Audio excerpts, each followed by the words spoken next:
The Sydney court has just found Michael Allen Jacobs guilty of murdering Tamworth Police Senior Constable David Rixon.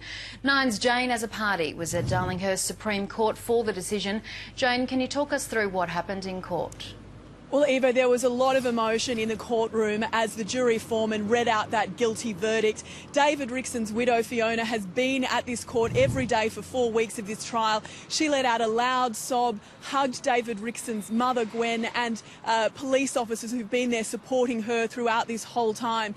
They've had to listen to some pretty traumatic stuff over the last 4 weeks, including David Rixon's final words, which were actually recorded at the time because he was undertaking what he thought was a routine random breath test. His car recorded a conversation he had after he pulled over Michael Allen Jacobs, said, "I'm just going to breath test you, buddy."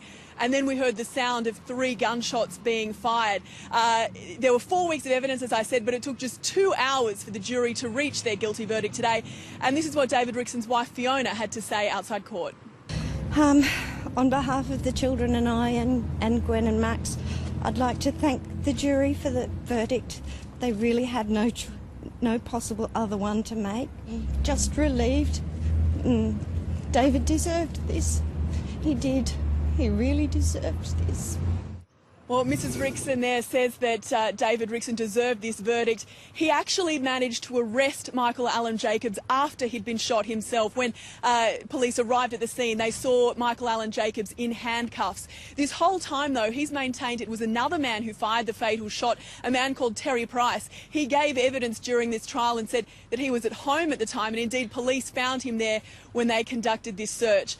This now moves to a sentencing phase next month, and Michael Allen Jacobs is the first man who'll be sentenced since new laws were introduced, making it a mandatory life sentence for people found to murder police officers in the line of duty. So that is some comfort to David Rixon's family and to all his colleagues on the police force in Tamworth who've also been very affected by his death. Eva? Yes, some relief indeed. Jane, thank you.